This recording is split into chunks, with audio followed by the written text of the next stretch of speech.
प्रिय विद्यार्थियों, आदरणीय अभिभावकगण, आदरणीय अध्यापकगण, मैं सबसे पहले तो आप सब को बहुत धन्यवाद देना चाहता हूं कि इस कोरोना काल के इस महासंकट में जिस तरीके से अभिभावक और अध्यापक आप दोनों लोगों ने छात्र अभी बच्चों के साथ अपनी सहभागिता बढ़ा करके और इस महासंकट के समय में भी उसका मनोबल बना करके रखा है। मैं आपके प्रति बहुत आभारी भी हूँ।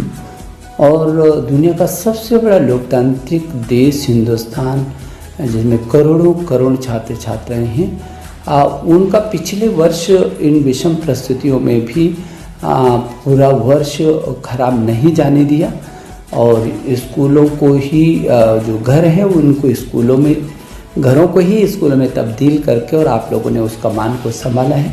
मेरे प्रिय छात्र छात्राओं, आपने भी कम संघर्ष नहीं किया है और आपने इन चुनौतियों का डट करके अच्छा मुकाबला किया और उनको अवसरों में तब्दील किया, जैसे कि मेरे देश के प्रधानमंत्री हर बार कहते भी हैं। अभी भी हम सोच रहे थे कि अभी थोड़ा सा परिस्थितियाँ ठीक हो जाएंगी, इसकी प्रतीक्षा पर थे। और जैसे कि पिछली बार हमने एक बार स्थगित करके आपकी मांग पर और जो परिस्थितियाँ थी, हमको लगा कि 4 मई से जो परीक्षाएं होंगी जून तक ख़त्म हो जाएंगी, स्थिति सामान्य होगी और फिर हम समय पर सत्र को शुरू कर सकेंगे। लेकिन कमोबेश जो परिस्थितियाँ इस समय हैं उनको देखते हुए हमारे देश के यशस्वी प्रधानमंत्री, जो हमें हमारे साथ हर क्षण हर पल तैयार रहते हैं हमारी मदद के लिए, हमसे एक कदम आगे जाकर के हम लोगों के बारे में सोचते हैं। और आज भी उन्होंने अचानक तत्काल एक आपातकालीन बैठक बुलाई, उच्च स्तरीय बैठक बुलाई और आपके हित में बहुत महत्वपूर्ण हमको आदेश दिया है, निर्देश दिया है।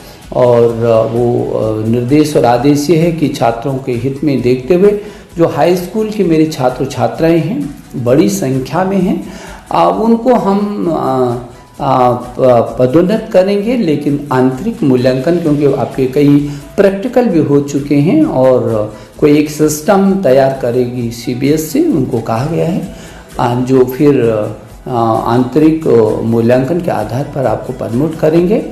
लेकिन यदि आपको लगता है, पिछली बार भी हमने कहा था कि यदि आपको लगता है कि इससे आपकी संतुष्टि नहीं हो रही और आपके अंक कम हैं, जबकि आप यदि परीक्षा देते तो आपको बेहतर तरीके से अंक प्राप्त हो सकते थे, तो हम आपके लिए बिल्कुल खुला रखेंगे रास्ता। और यदि आपको लगेगा कि नहीं, कम नंबर आई हैं इस मूल्यांकन में, मेरे को अच्छा है, तो आप परीक्षा की मांग कर सकते हैं। समय, एक निर्धारित समय के अंदर अंदर आप निवेदन करेंगे कि आप परीक्षा देना चाहते हैं। जब भी ऐसी स्थिति होगी तब हम आपको परीक्षा में बिठाएंगे, आपकी परीक्षा को लेंगे। जहाँ तक इंटर का विषय है, इंटर की परीक्षाएं अभी स्थगित की हैं, बोर्ड की परीक्षाओं को स्थगित किया है। लेकिन मैं छात्रों से कहना चाहता हूँ, छात्र छात्राओं से, ये बेहतर अवसर है, आप और थोड़ा सा आगे बढ़िए। ये अभी 31 मई तक ये स्थगित कर दिया है। 1 जून को हम आपको फिर बताएंगे कि आगे हमको क्या निर्णय लेना और कब आपकी परीक्षाओं की तिथियों को घोषित करना है। लेकिन इतना हम आपको आश्वस्त कर रहे हैं कि जब भी आगे परीक्षाएं होंगी, आपको इतना अवसर देंगे, 10 से 15 दिन तक का, 15 दिन का कम से कम हम ऐसा अवसर देंगे जब 15 दिन पहले आपको हम तिथियों की को घोषित करेंगे। आप बहुत मेहनती हैं, आपने अपना पुरुषार्थ दिखाया है और आपने विषम परिस्थितियों में भी एक योद्धा की तरह अपने परिवार को भी और अपने आप भी लीडरशिप ली है सुरक्षा की। और हमारे जो गृह मंत्रालय के जो निर्देश हैं और स्वास्थ्य मंत्रालय के निर्देश हैं, दोनों का आप लोगों ने बहुत अच्छे से न केवल पालन किया बल्कि पालन करवाया भी है।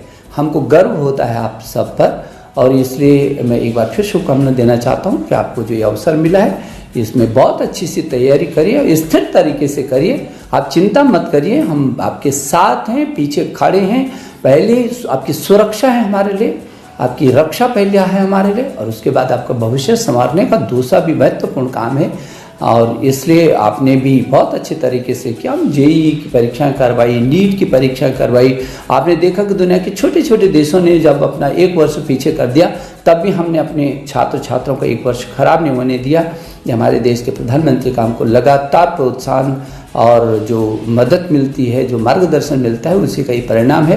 मैं एक बार फिर आपको बहुत सारी शुभकामनाएं देता हूँ। नवरात्रि की भी आपको शुभकामनाएं देना चाहता हूँ। ये भारतीय नया वर्ष नई उमंग और उल्लास के साथ और नए आयामों को, अच्छे आयामों को स्थापित करेगा और आप अपनी तैयारी में जुट जाएंगे। अपनी सुरक्षा बहुत ज़रूरी है। मुझे भरोसा है कि जिस तरीके से 1 वर्ष में आपने लीडरशिप ली है, आप फिर उसी तरीके से आगे बढ़ेंगे। मेरी शुभकामनाएं। धन्यवाद। नमस्ते।